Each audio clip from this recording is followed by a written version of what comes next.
우리에게 주신 하나님의 말씀은 창세기 13장 4절에서 5절 말씀입니다.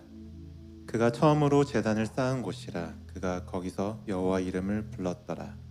아브라함의 일행 롯도 양과 소와 장막이 있으므로.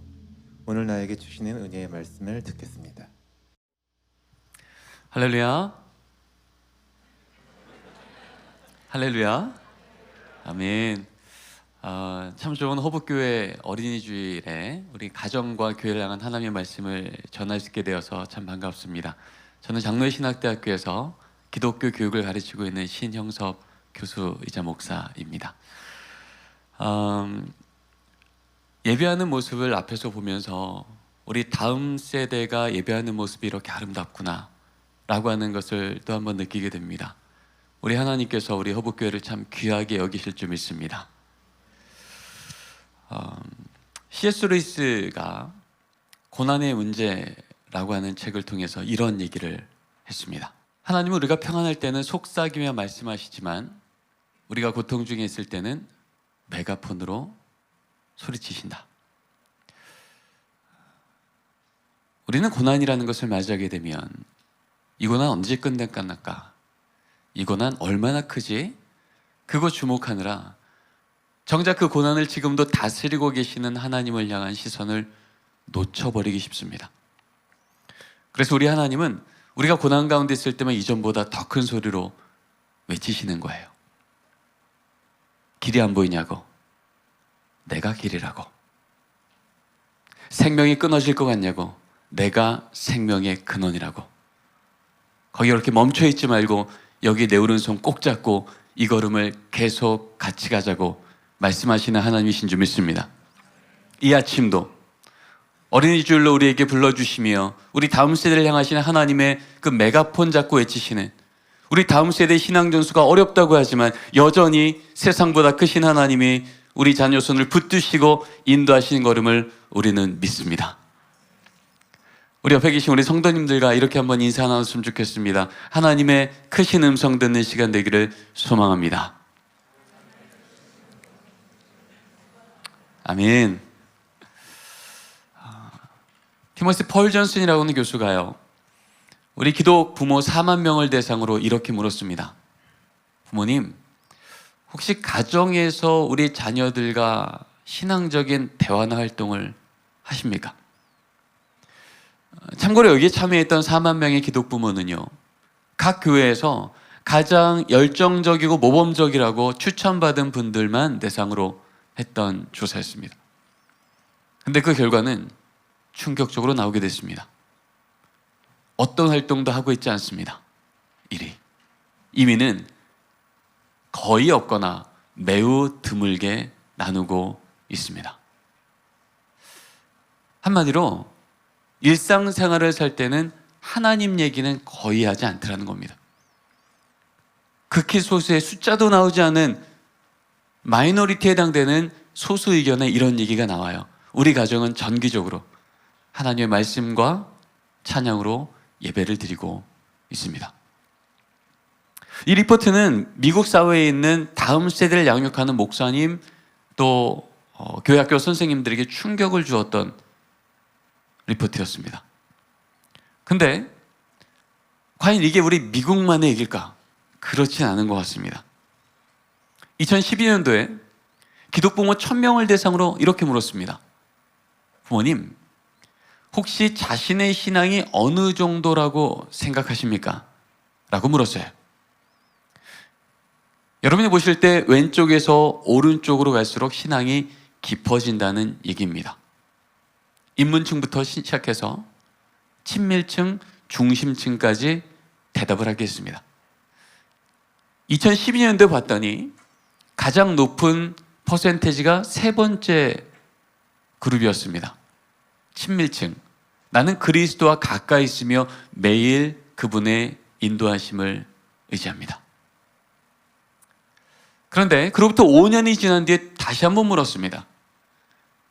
그랬더니 가장 높은 퍼센테이지는 친밀층에서 맨 왼쪽에 있는 입문층으로 옮겨갑니다. 나는 하나님은 알지만 그리스도는 모르겠습니다. 내 종교는 아직까지 삶에서 큰 비중을 차지하지 않습니다. 여러분, 기호식품을 파는 회사도요, 5년 만에 우리 회사에 대한 선호도가 저렇게 뚝 떨어지면 긴급 이사회를 열어야 돼요. 이대로 가면 소망 없다는 얘기입니다. 그런데 기독 부모에게 있어서 신앙의 기준이 이 정도 뚝 떨어졌다는 얘기는 이건 기호식품 정도 얘기가 아닌 거예요. 내 삶에 깃발이 바뀌었다는 얘기고, 내 자녀를 양육한다면 그 자녀를 양육하는 우선순위가 바뀌었다는 얘기입니다. 이제는 5년 단위가 아니라 20년 단위로 물었습니다. 1998년도에 물었죠. 기독부모 1000명을 대상으로 자신의 삶과 자신의 믿음이 어느 정도 일치하십니까? 라고 물어본 거예요. 그랬더니 저는 제가 믿는 것과 사는 것이 일치할 수 있도록 몸부림칩니다. 64.7%. 근데 20년이 딱 지난 뒤에 똑같은 질문 앞에 이제는 내가 믿는 것과 사는 것이 일치하지 않습니다 라는 대답이 절반을 넘어서기 시작합니다. 세상은요, 내가 한 것을 했다 그러고 안 한 것을 안 했다 그러는 것을 정직이라고 말합니다. 근데 하나님의 말씀은요, 내가 믿는 것과 사는 것이 하나가 될 때 정직하다라고 말씀하십니다. 여러분, 우리 대한민국의 예수 믿는 부모 세대에 지난 5년간, 아니 지난 20년간 도대체 무슨 일이 있었길래 이렇게 스스로 내 신앙이 뚝뚝뚝 떨어지고 있다고 보고하고 있습니까? 이렇게 부모 세대가 스스로 내 신앙이 떨어지고 있다고 말하는 그 상황 앞에 우리는 어떠한 현장을 볼까요? 가장 최근에 발표되어진 우리나라 예수 믿는 부모 세대 한국갤럽을 통해 발표됐죠. 17%. 근데 충격적이게도 가장 대표적인 선교회원 중에 한 기관에서 발표한 우리나라 예수 믿는 중고등부 아이들 3.8%. 예수 믿는 부모 세대가 17%나 있는데 어떻게 우리 다음 세대가 3.8%가 될 수 있겠습니까? 여러분, 3.8%면 어느 정도인지 아십니까? 우리나라 중고등부 아이들 공교육 평균이 24.1명입니다. 그러면 내 자녀 한 명 예수 믿으면 그 반에 예수 믿는 친구가 몇 명 있는 거죠? 네, 아무도 없는 겁니다. 그러게 우리나라에서 선교사님을 파송할 때 그 나라의 예수 믿는 퍼센테이지가 5%가 채 안 돼요? 그러면 unreached people, 미전도 종족이라 그래서요. 선교 훈련 다 받아도 미전도 종족에 파송받는 선교사님은요, 미전도 종족 파송 훈련을 추가로 따로 받습니다. 여러분이 미전도 종족 얘기가요, 저기 아프리카 얘기 아니고요, 저 유럽 얘기 아니고요, 지금 예수 믿는 부모 세대가 17%나 있는, 전 세계에서 선교사를 두 번째로 많이 파송하는 이 대한민국의 우리 자녀들의 현장입니다. 여러분, 그래서 우리에게 맡겨진 우리 다음 세대가 얼마나 귀한 줄 모릅니다. 왜요? 우리 아이 한 명이 오늘 교회 오기를 포기해요. 그럼 어떤 일이 생기는 거예요? 우리 자녀가 다니고 있는 그 반에 예수 세대가 끊어지는 겁니다. 근데 그 자녀 한 명이 다시금 이번 주 교회에 와서 하나님, 내가 하나님의 자녀입니다, 하나님의 말씀으로 이 삶을 살겠습니다 결단하는 순간, 그래서 월요일날 다시 예수 믿는 자로 그 학교에 파송받는 순간 어떤 일이 생기는 거예요? 그 반에 예수 믿는 세대가 연결되어지는 거예요. 여러분, 그래서 우리는요, 우리 직함이 무엇이든 상관없이, 교회학교 선생님이고 믿음의 부모님이고 믿음의 조부모님과 상관없이 우리는 이 시대에 수직적 선교사로 부름 받은 거예요. 여러분이 누구시라고요? 수직적 선교사요. 왜요? 우리 자녀 세대가 지금 미전도 종족이니 그 세대가 예수 믿는 세대가 되기까지 그들에게 복음 전하기를 버티며 전해야 될 사명을 가진 자가 바로 우리들인 것입니다. 우리 옆에 있는 성도님과 한 번만 더 인사 나누겠습니다. 절 따라해 주실까요? 선교사님, 우리 애들 잘 부탁드립니다. 여러분, 우리 다음 세대가 예수 세대 될 때까지는요, 세상이 뭐라 하건 상관없이 우리는 하나님 앞에 기독 부모로, 신앙 조부모로, 수직적 선교사로 세움받게 된 겁니다. 우리 아이들한테 물었습니다. 얘들아, 너희들 신앙에 가장 큰 영향을 준 요소가 뭐니? 라고 물었어요. 서울시내 예수 믿는 중고등부 아이들 500명을 대상으로 물었습니다. 2014년도에 물었더니 1위 엄마, 4위 아빠. 57% 된 애들이요, 저 부모님인데요 라고 말하더라는 겁니다. 2년 뒤에 묻습니다. 똑같이 1위는 엄마인데요, 4위였던 아버지가 2위로 등극합니다. 거의 70% 된 애들이요, 저 부모님이 가장 큰 영향력입니다. 이제는 코로나 한복판에 묻습니다.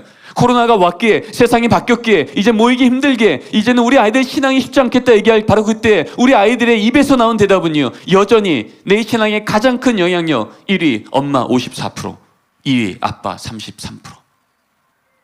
80% 넘는 아이들이요, 저는 부모님이 가장 큰 영향력입니다. 여러분, 중고등부 아이들 입에서 57, 70, 80%가 넘는다면 우리 아동부는 어떻겠습니까? 더 높을까요? 적을까요? 더 높죠. 오늘도 부모님이 손잡고 교회 오지 않으면 도대체 교회 올 방법을 알 수도 없고 예배를 들을 수도 없는 영유아 유치부 아이들은요, 부모의 영향력은 절대적입니다. 이런 상황 아니겠습니까? 중학교 2학년짜리 딸아이, 첫 기말고사예요. 주일 아침 10시 분명히 교회 예배 시간인데 우리 아이를 엄마 집사님이 교회가 아니라 학원 앞에 딱 내려주며 얘기하는 거죠. 혜인아, 너 이번 기말고사 얼마나 중요한지 알지? 열심히 공부해. 엄마 열심히 기도할게. 돌아서서 어디로 오세요? 교회로 오세요. 교회 와서 뭐라고 기도할까요? 하나님, 이번 우리 딸 좋은 성적으로 하나님께 영광 돌리게 해주세요. 우리 아는 영광 받으시겠습니까? 넌 열심히 공부 안 하고 엄마 열심히 기도하겠다고 그렇게 말하며 돌아서는 어머님의 뒷모습을 보며 이 딸이 무슨 생각하겠습니까? 이런 생각하지 않을까요? 아, 신앙은 여차하면 제껴도 되는구나. 급할 땐 찾고 손해볼 것 같을 땐 여지없이 예배가 아니라 특강이, 하나님의 말씀이 아니라 세상의 스펙이 진짜 내 인생 안전하게 지켜주겠네. 여러분, 이 망가져버린 신앙의 기준을 우리 아이들이 어디서 배울까요? 세상에서요? 학교에서요? 아니요. 예수 믿는 부모의 등을 통해서. 성경은요, 우리 다음 세대를 하나님께서 다시금 세우겠다고, 내가 복받는 그 세대 약속하겠다고 말씀하실 때마다 다음 세대랑 직접 딜하신 적이 별로 없으세요. 늘 그 자녀 세대를 맡기신 부모 세대에게 명령하셨습니다. 왜요? 이 부모의 삶의 등이 우리 자녀의 신앙에 가장 강력한 것을 하나님이 아시기. 어떤 기관에 위탁하면, 교회 학교 위탁하면 알아서 길러주겠지라고 성경은 말한 적이 없으시고요. 먼저 하나님을 만난 자, 믿음의 부모 세대가 살면서부터 자녀에게 말씀을 전하라 명령하셨습니다. 우리 말씀 맨 위에 있는 말씀만 읽어볼까요? 이 말씀을 시작.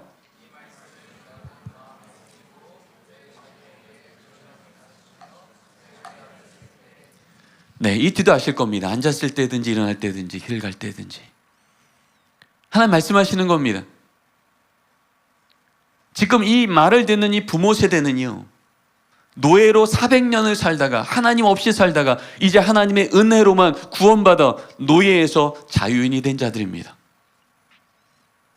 땅 한 평 없이 살던 그 부모 세대가 이제 그 자녀 세대에게 젖과 꿀이는 저 땅을 다 주겠다고 말씀하신 하나님의 언약 듣고 40년을 이 걸음 왔어요. 지금 모압 평지 앞이에요. 강만 건너면, 요단강만 건너면 이 땅을 이제 취할 때입니다.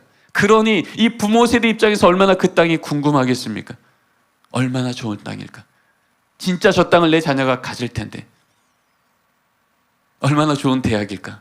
얼마나 좋은 직장일까? 얼마나 좋은 새로운 삶일까? 우린 기대하는데 하나님 말씀하시는 겁니다. 그거 내가 정말 줄 거야. 근데 이거 하나 분명히 하자. 내가 내게 명한 이 말씀을 어디에 새기고요? 머리에 새기고입니까? 마음에 새기고. 여러분, 이 마음이라는 히브리 단어는요, 레바브란 뜻입니다. 이 레바브란 단어는요, 중심이란 뜻이에요. 우선순위의 얘기겠죠. 한마디로 신앙은 지식이어서 머리로 기억하여 입으로 전한다고 전달되는 게 아니라 진리여서 삶의 중심에 새기고 위기가 오면 무릎 꿇어 기도하는 걸 자녀에게 보이고 감사한 일이 생기면 가족이 모여 하나님을 찬양하는 찬송 소리가 문지방을 넘어가는 가정. 앉았을 때든지 일어날 때든지 길을 갈 때든지 부지런히 하나님이 누구신지를, 내가 만난 하나님이 어떤 분이신지를 그 자녀의 삶에 전해주는 그 부모 세대에게 하나님은 그 땅을 언약한 대로 주신 줄 믿습니다. 시편 78편은 이렇게 선언합니다. 우리 같이 한번 읽어보겠습니다. 시작. 우리가 이를 그들의 자손에게 숨기지 아니하고 여호와의 영예와 그의 능력과 그가 행하신 기이한 사적을 후대에 전하리로다. 지금 다윗이 고백하는 겁니다. 하나님, 목동이었던 제가 골리앗을 어떻게 쓰러뜨렸는지, 아둘람굴에 살던 그 절망스럽던 인생을 어떻게 하나님이 약속대로 높이사 지금 통일 왕국의 왕으로 높이셨는지, 하나님이 아니고 설명할 수 없는 그 기적 같은 사건을 내 자녀에게 다 전하겠습니다. 정말 예수 믿는 부모 세대가 세상이 뭐라 할지라도 내 삶에 하나님이 살아계셨다고 말할 수 있는 간증거리들을 내 자녀에게 하나도 빠뜨리지 않고 다 전했다면, 지금 우리 자녀 세대가 시대 악함만으로 미전도 종족이 됐겠습니까?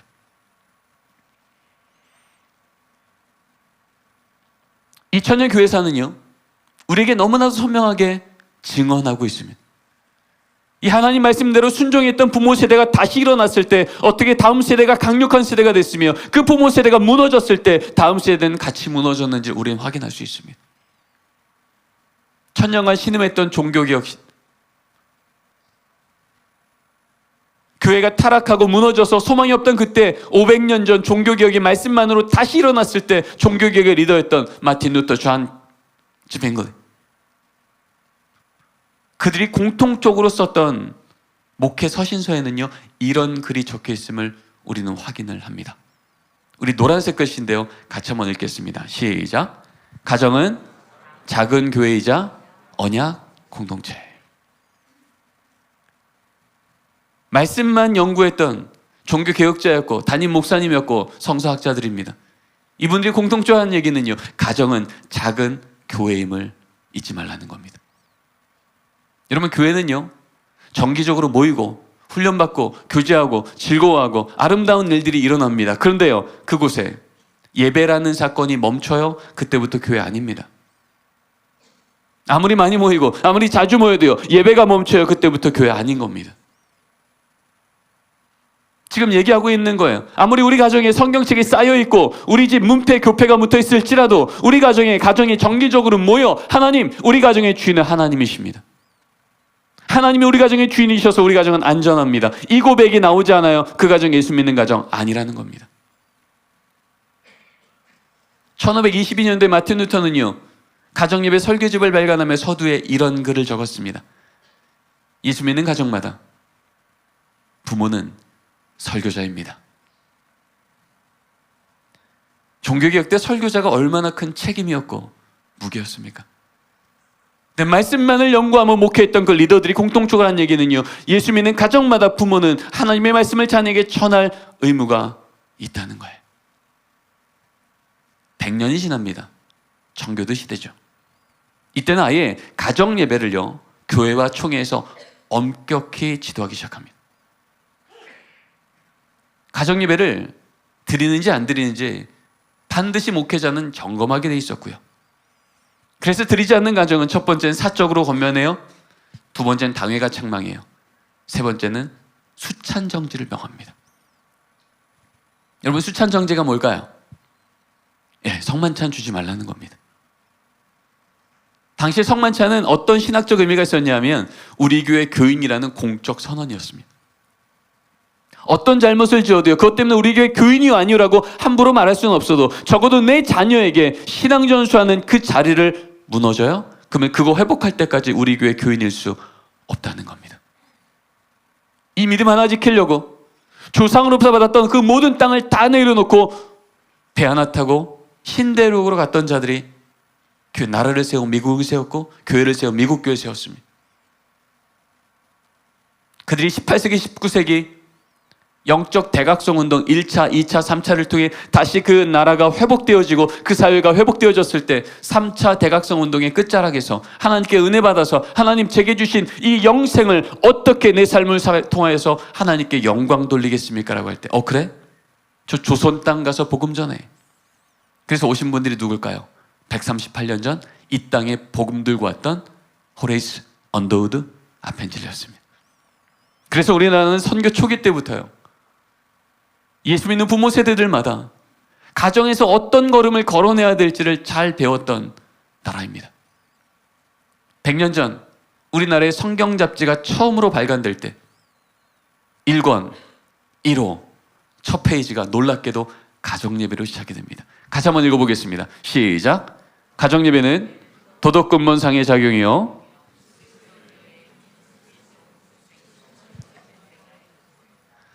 가정예배가 그리스도교의 일종 특색이래요. 그 말이 무슨 말일까요? 그 당시에 적어도 저 집안이 예수 믿는 집안인지 안 믿는 집안인지는 가정예배에 있는지부터 보면 알 수 있겠다는 거예요. 한마디로 가정예배는 마땅한 일로 우리는 배웠다는 거예요. 수신제가 요소요, 나라 쫓아 뺏겨버렸던 그 땅 가운데 우리 집안이 다시 일어서고 우리 자녀가 다시 일어서는 길, 하나님, 이 나라는 망한 것처럼 보였어도 이 나라의 진짜 왕이신 하나님이 우리 가정의 주인 되어주시면, 우리 자녀 삶의 주인 되어주시면 우리 가정, 이 나라 소망 있습니다. 이걸 고백했던 그 가정의 자녀 세대가 빼앗겼던 나라를 되찾게 하시고 전쟁으로 패어졌던 이 땅 위에 주님의 몸된 교회와 이 위대한 나라를 세우는 그 리더로 우리 자녀 세대를 세우신 줄 믿습니다. 성경을 봐도, 2000년 교회사를 봐도, 그리고 이 코로나 이후에 지금 상황을 봐도 가정에서 하나님의 말씀을 우리 부모가 자녀와 함께 나누는 것은 시대적 대안이 아니라 성경적 원안이었음을 우린 기억해야 됩니다. 이런 관점에서 오늘 주신 말씀을 같이 한번 읽어보기를 원합니다. 함께 읽겠습니다. 시작.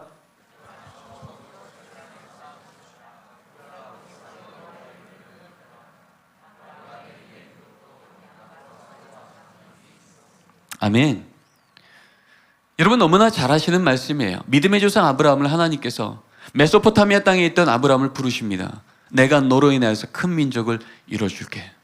한마디로 자녀 없는 너의 가정 가운데 내 자녀를 주며 그 자녀를 번성케 하며, 한마디로 믿음의 명문가문 내가 세워줄게.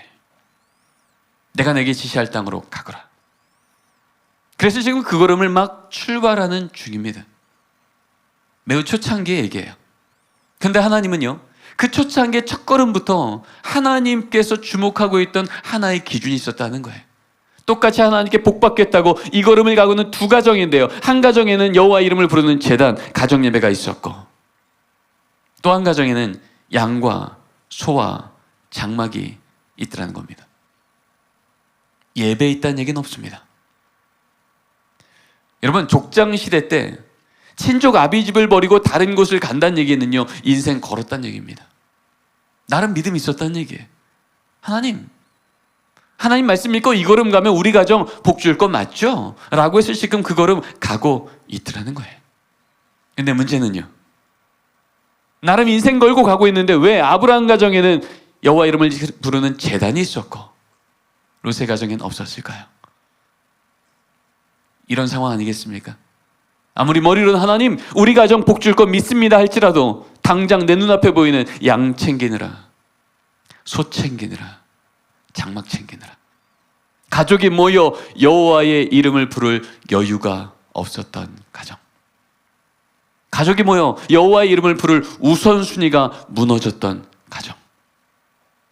성경은 이 말씀이 나오자마자 제단이 있었던 아브라함 가정은 가나안 땅을 들어갔고 양과 소와 장막만 있었던 롯의 가정은 소돔 땅을 들어갔다고 기록하고 있습니다.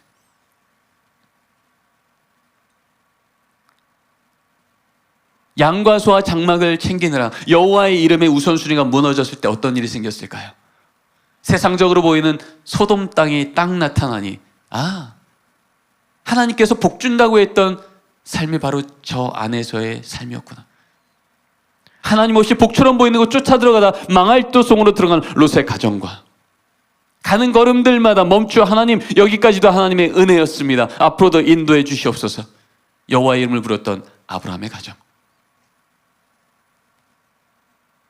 들어가자마자 기근에 있었던 땅이었지만 복의 근원이신 하나님을 늘 모시고 고백하고 살았더니 기근의 땅마저 적과 꿀인 땅으로 뒤집어 놓으시는 역전의 하나님. 그 신실한 하나님이 우리 가정의 하나님이신 줄 믿습니다. 이제 우리의 선택은 우리 가정이 제단을 쌓을 것인가, 양과 소와 장막 때문에 여호와의 이름을 부르는 자리가 무너질 자리를 보고 있을 것인가의 문제였다는 겁니다. 가정예배는요, 2000년 교회사를 통해서 보면 시대마다 교단마다 형식이 다 달랐고 정의가 다 달랐어요. 그런데 그것을 다 모으고 모았더니 한 문장의 나무를 발견하게 됩니다. 같이 한번 읽어보겠습니다. 시작. 가정예배란 가족이 함께 하나님을 기억하고 감사하는 것. 어렵지 않으시죠? 세 단어만 기억하시면 됩니다. 가족이 모이고요, 하나님 기억하고요, 감사하시면 됩니다. 근데 나름 우리 가정 가운데 걸림돌들이 있다는 거예요. 알겠는데요, 목사님, 우리 집은 이거 해결되기 전까지는 가정예배는 조금 어려울 것 같아요.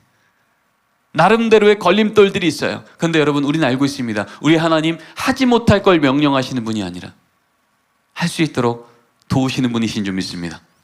안 될 것 같은데 하나님이 하라 명령하시니 이것이 우리 가정에 하나님 앞에 바로 서는 길이라 말씀하시니 하나님 그 길에 한번 가보겠습니다 했더니 그 걸림돌마저 디딤돌로 바꾸시는 하나님. 그 하나님을 경험하는 자리가 오늘 말씀의 명령인 가정예배라는 겁니다. 오늘 말씀을 기준으로 몇 가지 가정예배에 우리 안에 오해가 있었던 것들을 좀 풀어가기를 원합니다. 자, 첫 번째 영적 원리인데요. 큰 따옴표를 읽겠습니다. 시작. 가정예배는 형식이 아니라 사건입니다. 가정예배 드리세요 하면요, 우리 안에 어떤 오해가 있냐면 마치 주일 오전 예배의 그 형식과 그 경건함을 그대로 우리 집에 축소판으로 가져다가 놓아야 예배는 드렸다고 착각하는 거예요. 물론 그렇게 할 수 있으면 얼마나 좋겠습니까? 그런데요, 성경에 나와 있는 가정예배에 대한 그 많은 본문을 봐도요, 하나님은요, 형식에는 그다지 관심이 없으셨어요. 하나님의 관심은 늘 사건이었습니다. 가족이 모여 하나님을 기억하고 감사하는 사건이요. 가정예배 안 드리면 수찬정지까지 명했던 바로 청교도 시대 때도요, 가정예배에 대한 목회 지침서에는 이렇게 적혀 있습니다. 가정예배요? 가족이 모여 성경 한 구절만 읽어도 가정예배 이미 드린 겁니다. 성경 한 구절 읽고 기도까지 했습니까? 가정예배 더 잘 드린 겁니다. 성경 읽고 기도하고 찬송까지 했습니까? 가정예배 더 잘 드린 겁니다. 여러분 얼굴이 활짝 피셨어요. 형식에 대한 언급조차 없습니다. 저희 집은 가정예배를 14년째 매일 드리고 있습니다. 하지만 가정예배 드린 형식에 있어서는요, 지금도 저는 적응이 되지 않습니다.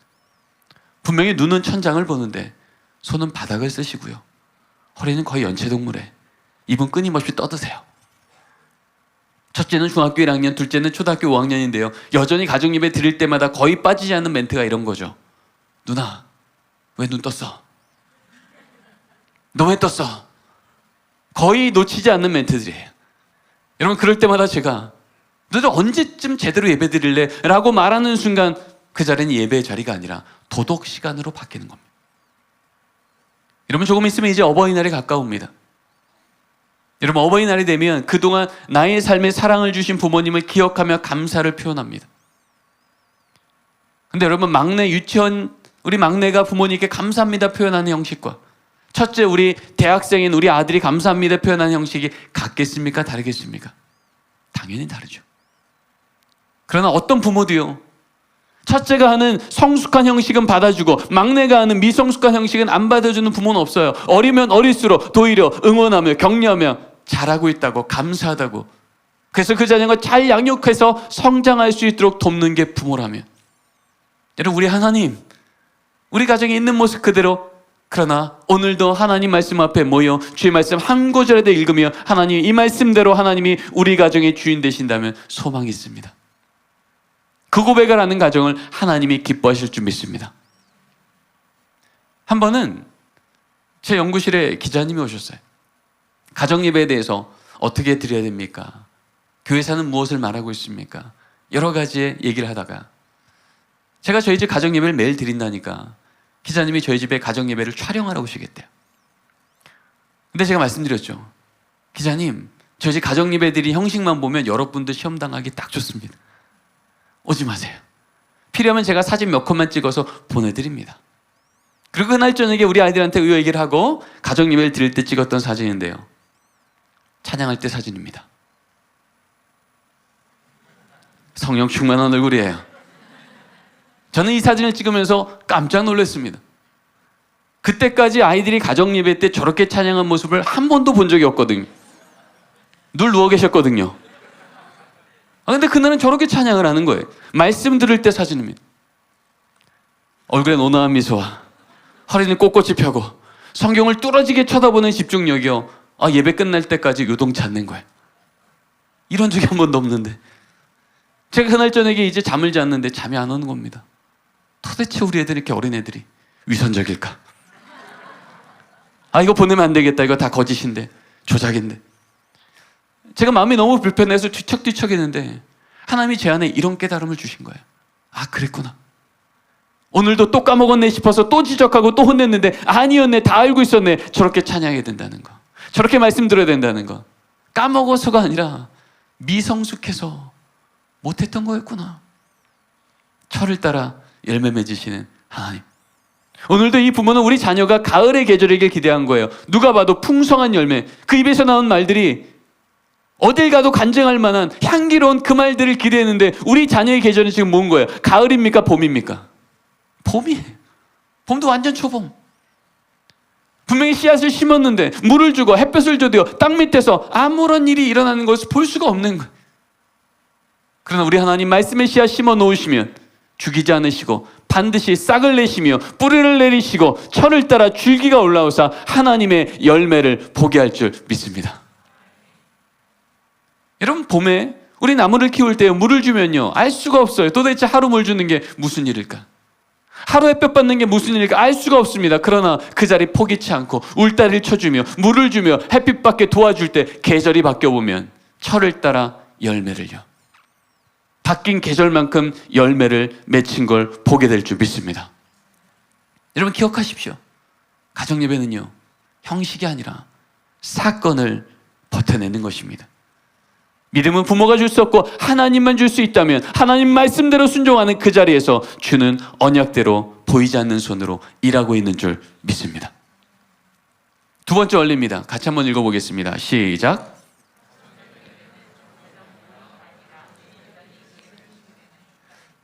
가정예배 드리십시오 하면요 많은 가정에서요 자꾸 가족 모임을 하세요. 여러분 가족 모임 아시죠? 가족이 모여 부모님이 하고 싶은 얘기 다 하시는 시간이에요. 근데 성경책 펴고 하시더라고요. 데살로니가전서 5장 16절 항상 기뻐하라. 그리고 아들한테 얘기하죠. 아들 얼굴 펴. 기뻐하래잖아. 얼굴 펴.